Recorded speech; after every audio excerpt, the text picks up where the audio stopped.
Friends, મીઠા હળદરમાં પલાળ્યા વગર તેમજ બારેમાસ એકદમ લાલ ચટાક રહે તેવું કેરીનું ખાટું અથાણું બનાવવા માટે થઈને આપણે 500 ગ્રામ કેરી લઈશું.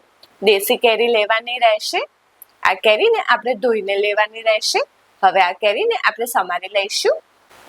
આવી રીતની બધી કેરીને આપણે સમારી લેવાની રહેશે. તે પછી આપણે એક બાઉલ લઈશું. આ બાઉલમાં આપણે જે કેરી જે સમારી હતી તે એડ કરી દઈશું. તે પછી 300 ગ્રામ મેથીનો મસાલો એડ કરીશું. આ મેથીનો મસાલો કેવી રીતે બનાવો તેની રેસીપી જો તમારે જાણવી હોય તો મારો આગળનો વિડીયો ઇન્સ્ટન્ટ અથાણામાં મેથીનો મસાલો કઈ રીતે બનાવો તેની રેસીપી બતાવેલ છે. હવે આપણે આમાં 300 ગ્રામ જેટલો મેથીનો મસાલો એડ કરી દઈશું. હવે આપણે આને મિક્સ કરી દઈશું. આવી રીતનું આપણે બધું મિક્સ કરી દેવાનું રહેશે. બધું મિક્સ થઈ જાય તે પછી આને આવી રીતે હાથથી એકદમ દબાઈ દેવાનું રહેશે.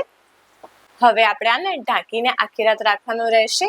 આખી રાત એટલા માટે થઈને રાખવાનું કે આ જે બંને મિક્સ થાય તો તેનો રસ અને ટેસ્ટ બંને એકદમ સરસ આવે અને મેથી આપણી મસ્ત ફૂલે તે માટે થઈને.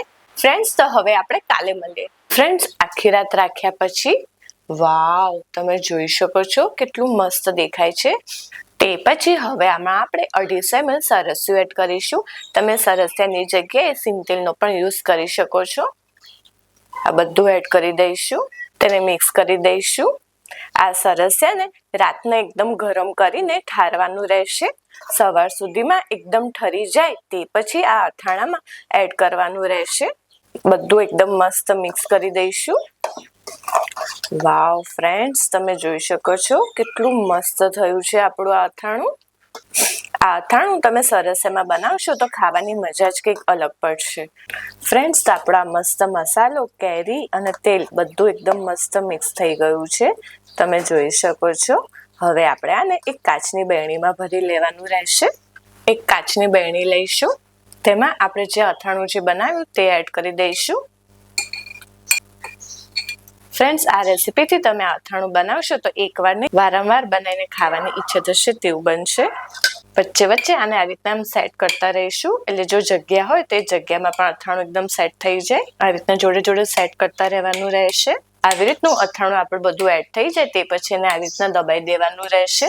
અથાણું જે છે તમે જે બેડીમાં ભરો તેમાં એકદમ ફૂલ નથી ભરવાનું, થોડીક જગ્યા બાકી રાખવાની છે.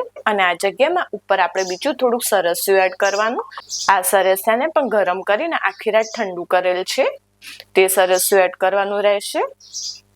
અને ઉપર આવી રીતના આ તેલ એડ કરી દેવાનું રહેશે. આવી રીતના આટલું તેલનો પોર્શન એડ કરવાનો રહેશે કે જેથી આપણું જે અથાણું જે છે તેમાં ફૂગ ના આવે, ઉગ ના આવે તે માટે થઈને. અથાણું જે છે તેલમાં એકદમ ડીપ હશે એટલે કે ઉપર તેલ તરતું હશે તો તમારા અથાણામાં જરાય પણ ફૂગ નહીં આવે. એટલે આ વાતનું ખાસ ધ્યાન રાખવાનું રહેશે. ફ્રેન્ડ્સ, તો છે ને એકદમ ઇઝી આપણું કેરીનું ખાટું અથાણું બનાવવું. ફ્રેન્ડ્સ, મીઠા હળદરમાં કેરીને પલાળ્યા વગર તેમજ ફટાફટ થાય તેવું અને બારેમાસ સ્ટોર કરી શકાય તેવું કાચી કેરીનું ખાટું અથાણું રેડી છે. તમે જોઈ શકો છો કેટલું મસ્ત બન્યું છે તે. ટેસ્ટમાં પણ તેટલું જ મસ્ત છે. હું તમને આ બતાવું છું. આ તેલનો ભાગ અને અથાણાનો ભાગ.